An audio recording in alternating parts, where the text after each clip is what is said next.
Hi, I'm Pat Kelly.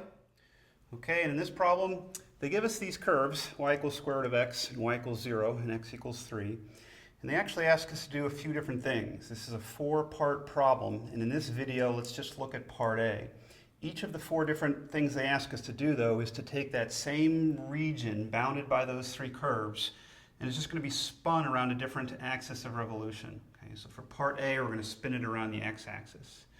One thing I do want to tell you real quickly too is the drawing is not given to you, so you're going to want to sketch the graph of these 3 curves, but you can see that none of them are very involved. So the square root of x, y equals 0, just realize that that's giving you your bottom here, that's the x-axis, and then x equals 3 is giving me that vertical line. Okay, so I've already drawn those and shaded the region that's going to be spun, and in part A it's going to be spun around the x-axis. You want to picture it being spun like that.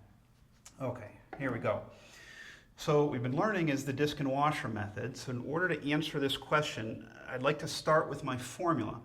And the way that I like to try to set up my formula correctly is first decide, am I integrating with respect to x or with respect to y? And then also, is it a disc or is it a washer problem?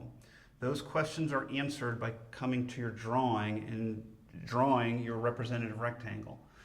When we're spinning around the x-axis, or actually anything horizontal, your representative rectangle should be vertical. You always draw that rectangle perpendicular to the axis of revolution. So with that vertical rectangle drawn, I now know that I'm integrating with respect to x. The variable that we're integrating with respect to is the thickness of the rectangle. So I'm going with respect to x. Now I want to decide if I'm doing a disc or a washer. So if I imagine this rectangle being spun around the x-axis, the top of the rectangle is just going to go around. The bottom of the rectangle is right in the middle, so there's no hole. Point is that that's a disc, not a washer.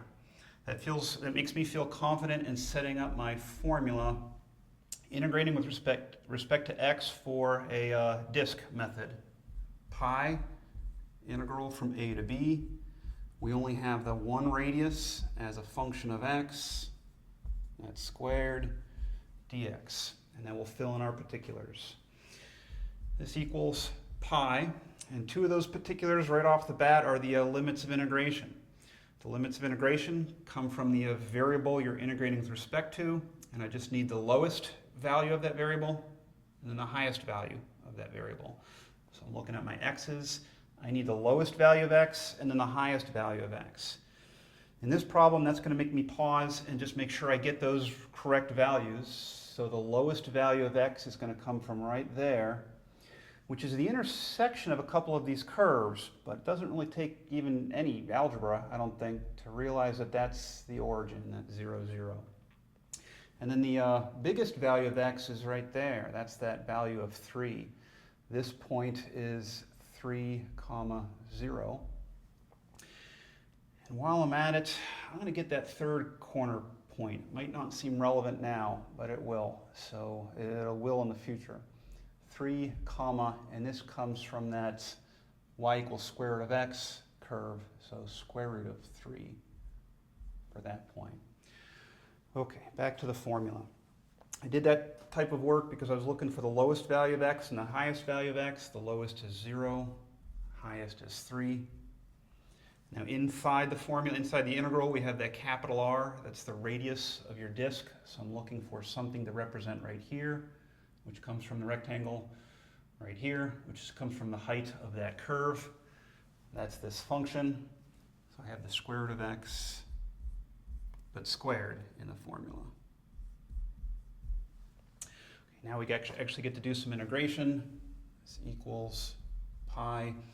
Square root of x squared is just x, still doing the integral from 0 to 3 dx, equals pi x squared over 2